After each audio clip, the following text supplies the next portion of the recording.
private resale prices down 6.5% from January. Sales in July are off 79% from April 2010. Median TOX reverses course and drops to minus $20,000. On today's show, we go behind the headline numbers to see whether sellers in Sentosa are winning or losing during the cooling measures. Next on XTV with your host, Mark Loon. Good day, I'm Mark Loon. I'm here at the Sentosa Cove boat basin. Behind me are luxury yachts tied up quietly at their docks. And not too far from here are the Sentosa 8.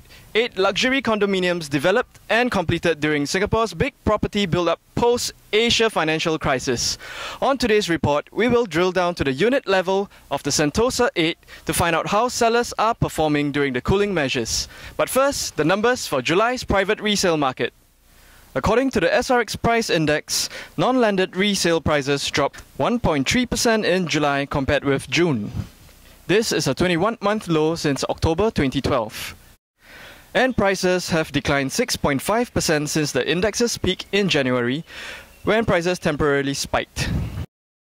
July sales were relatively flat, posting an estimated 431 transactions compared with 427 in June.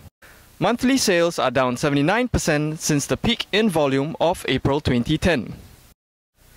The preliminary median transaction over X value, TOX, shows a continuous trend of negative market sentiments. July's TOX declined to negative $20,000, a drop of $5,000 from June. The overall SRX index for private non-landed homes is down 6.5% from its peak, but that doesn't tell the full story at the unit level. The cooling measures have not impacted every seller equally. Some sellers have earned a profit while others have sold at a loss. It largely depends on when the seller originally bought the home and whether he or she overpaid. To get a feel of how many sellers survived in the cooling measures, we take a unit level look at the transactions in the Sentosa 8. The Sentosa 8 consists of the Azure at 116 units completed in 2008, the Berth by the Cove with 200 units completed in 2006, residences at W Spore Sentosa Cove with 228 units completed in 2011, the Coast at Sentosa Cove with 249 units completed in 2009. The Oceanfront at Sentosa Cove with 264 units completed in 2010. Marina Collection with 124 units completed in 2011. Turquoise with 91 units completed in 2010. And Seascape, which has 151 units. Welcome to the good life. Welcome to the good life. The wait is over.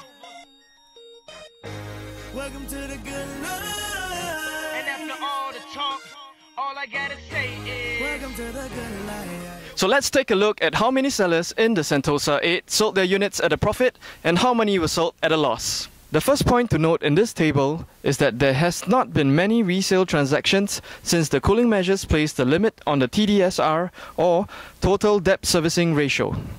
This measure limits debt repayment to 60% of gross monthly income. Since 2013, there have only been 32 applicable resale transactions.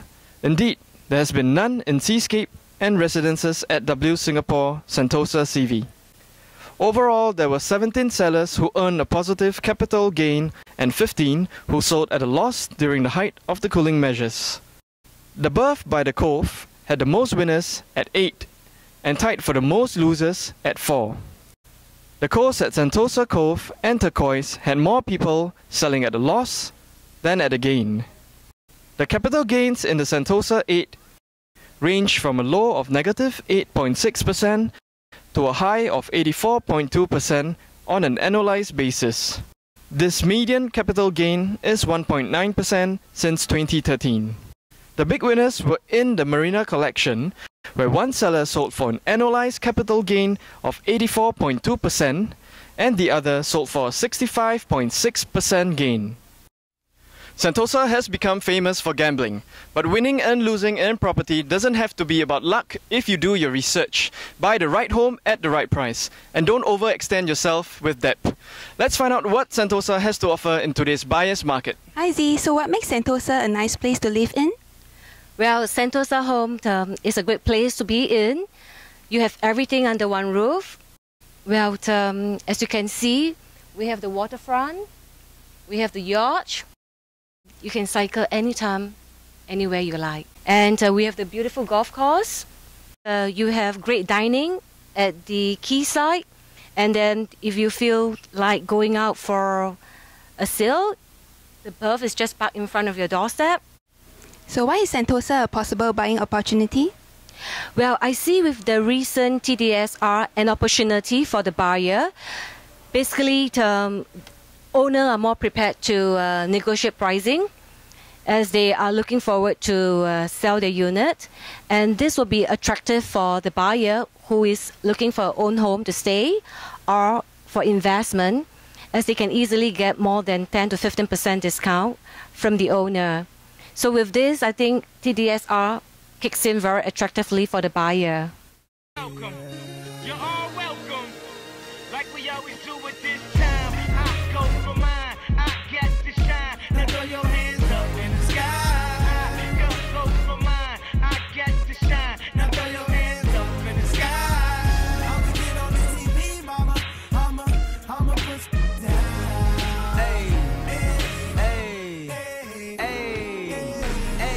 So what makes Sentosa an attractive place to invest? Basically, right now I think it's really a good time to come in to invest in Sentosa Cove. Compared to the city fringe, actually our Sentosa Cove prices is almost like the District 15 kind of prices. Also, Sentosa Cove is the only place in Singapore which the foreigner can actually own a land here, you see. And that concludes our look at the impact of the cooling measures on the Sentosa 8. For July's rental numbers for private, non-landed homes, please visit us at srx.com.sg/price index and srx.com.sg/research. Please join us next week for Schools and Property Prices Part 2. For all of us at XTV, thank you for watching and have a good day.